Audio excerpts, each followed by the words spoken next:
Hey, this is Mohammed from Hyper Unboxing, and recently, this night I have seen Phil Lord and Chris Miller's newest film, Project Hail Mary, produced by Amazon, um, who's the owners of MGM, the MGM studio, and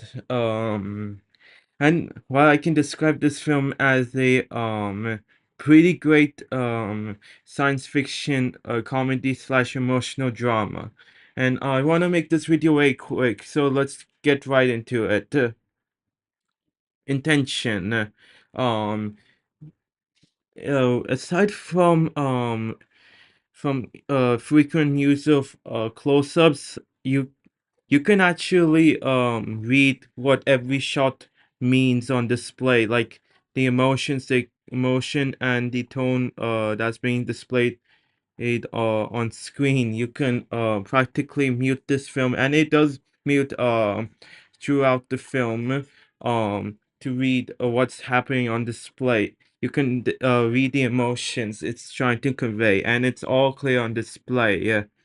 You can tell when the scene is really emotionally dramatic emotionally by the dark moody lighting done by the great cinematographer Greg Fraser, and you can tell which one is a comedic scene just from the well lit, decently lit scenes.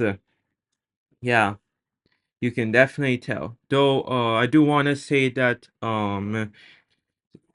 this film has a little bit of exposition issue. Like, gr- see, the Ryan Gosling's character, it talks a little bit too much, which he points out himself, by the way, in the film, which kind of gets a good motivation, but he talks too much by giving too much exposition, but it's not too much that it is bad as Netflix's projects, but it is all clear on display if you mute the film and you actually read it all.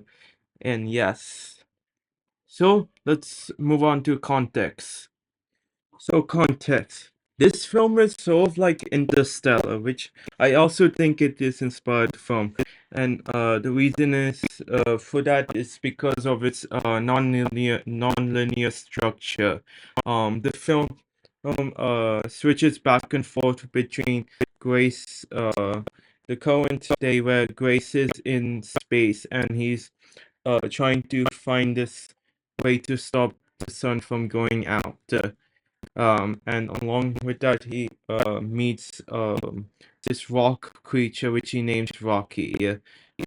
And yeah, and then it switches back and forth into Grace's previous life, where he was a school teacher, and the government approached him because he knows something specific. I forgot the name of that thing, but it has to do with the sun dying. So it's like that. It switches back and forth, and it creates a unique storytelling, well utilized context. Aside from that, the film is cohesive enough not to cause any trouble. So let's move to execution. Execution. This film turns what could have been a pretty okay scene on the screenplay into a very dramatic scene that's into a very emotionally powerful scene, and its use of IMAX. Even though I saw this in a regular theater that doesn't have IMAX ratio, um the directors still decide to make the IMAX switching effect still apparent by making a switch back and forth between 2:1 univision ratio, which you're watching this video in, and 2:20:1. The IMAX scenes are for this space, the entire space sequence. To It's all in 1.43:1, and unfortunately I couldn't get to see it in 1.43:1, even though because I don't have the theater near me, the GT theaters near me. But the IMAX switching effect is apparent. So I can still feel the effect the directors had intended.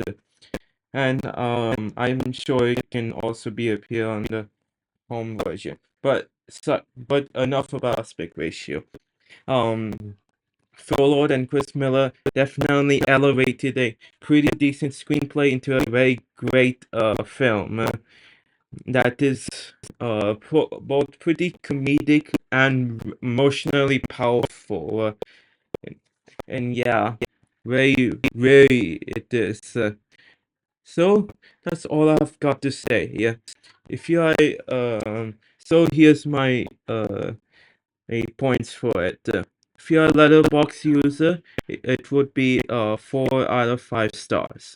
If on IMDb, I would have given it 8.3. Yeah, yeah. So that's all I've got to say. Gotta go, and also my Murder Drones review for the entire season.